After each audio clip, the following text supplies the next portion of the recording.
And now a follow-up to last night's angle about the dismantling of our military capabilities. To be a superpower, the United States needs the following. Number one, a strong industrial base so that we aren't dependent on our adversaries for vital items like computer chips. Number two, a patriotic culture so that talented young Americans will be willing to commit themselves to the country's defense. Number three, a functional military, that'd be nice, with officers who know how to train young people to fight and win wars. Which brings me to point number four. Generals and admirals who are capable of developing and implementing strategies that actually lead to success, winning. And finally, number five, an economy that promotes innovation so that we can produce weapons and technology that are unmatched by any adversary and that won't be stolen by them 5 minutes after we invent them. Now, for decades, the U.S. establishment and its supporters in the media have sought to tear down every one of these props to our greatness. They don't want the United States to have a strong industrial base. They want us to be dependent on China. And they look down on the idea of having an informed patriotic culture. Instead, they teach young people to hate this country. And we know they don't want a functional military because they encourage woke nonsense every step of the way. Well, they certainly don't want effective generals and admirals. They prefer the type of leadership we saw in Afghanistan. And they do not want an innovative economy. They want Americans to stay home, smoke dope, maybe order from DoorDash every now and then. So we're headed for humiliation and further military defeats if these trends continue. We lost in Iraq. We lost in Afghanistan. The CCP is on the march throughout Asia. Things are going to continue until the United States has an economic system and military that once again strike fear into the hearts of our enemies.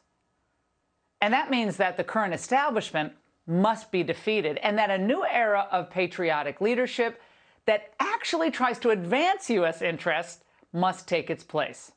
Joining me now is retired Army Colonel Kurt Schlichter.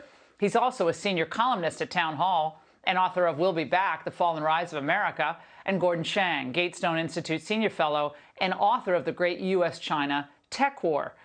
Kurt, let's start with you because more than anything else, the U.S. is losing its grip on its superpower status, in part because of the wokeification of our military and the destruction of patriotic education in our schools. Do you think this is being done on purpose?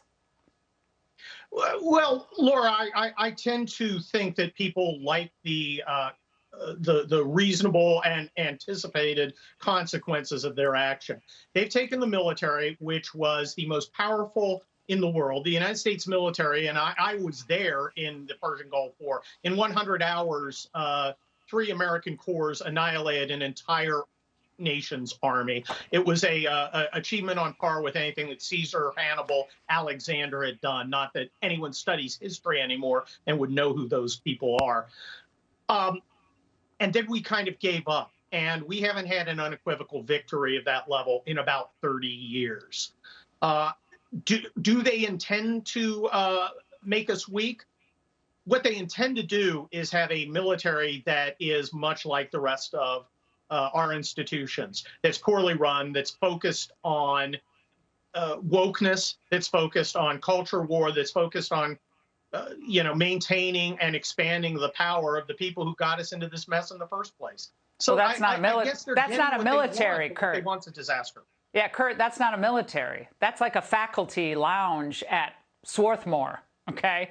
So what we're describing here, this is not a fighting force as it's supposed to be constituted. We have great men and women who are enlisted men and women and some great leaders, but the people who are really running the show, they have to know it's not working. Gordon, yesterday, China's ambassador to the U.S.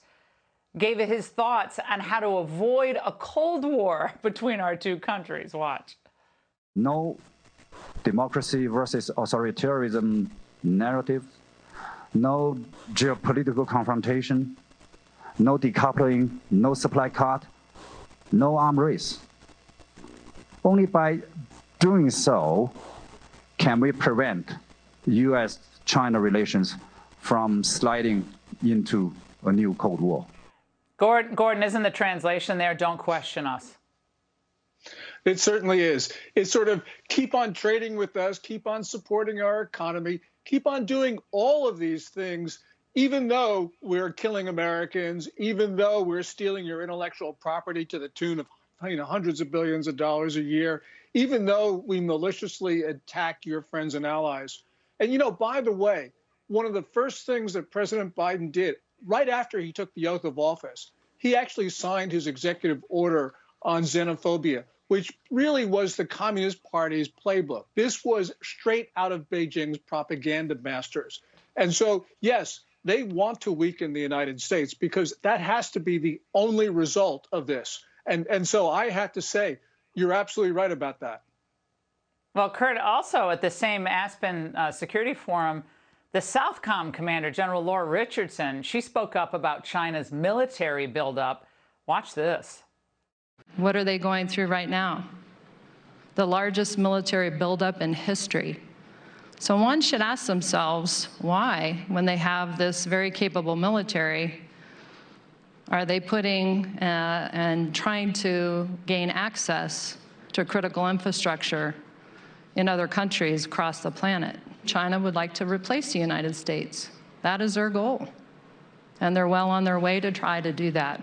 She could be my favorite military leader that we have right now. I mean, she spoke the truth there about what China's real aims are. Well, China is a serious military, Laura. The American military is no longer serious. When you're saying that your greatest strategic threats are white nationalism and climate change, that's a joke. Our threats are our enemies. It's China, it's North Korea, it's Iran, it's Russia. Real geopolitical threats, not phantoms invented to allow our Democrat leaders to focus on the people they want to gain more power over.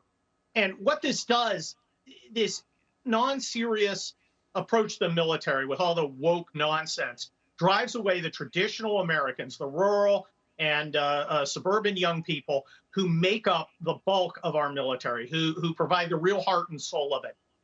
Veterans are telling young men and women not to join, and that's heartbreaking. It's heartbreaking for me because I love the Army. Well, Gordon, we heard something from Biden about plans in 10 days talking to Xi. Watch. You expect to talk to President Xi soon, sir?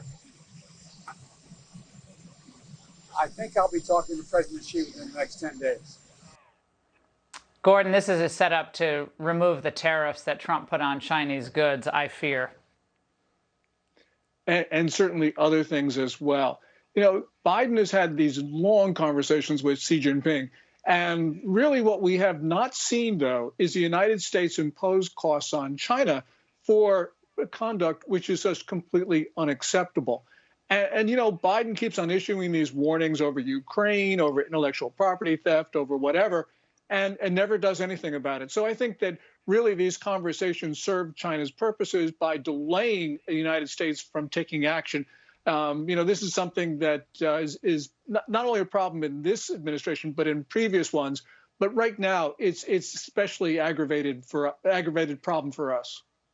No good will come of that conversation. That is my prediction. Position of weakness. Kurt and Gordon, great to see you both tonight. Thanks so much. Thanks, Laura. Hey, Sean Hannity here. Hey, click here to subscribe to Fox News YouTube page and catch our hottest interviews and most compelling analysis. You will not get it anywhere else.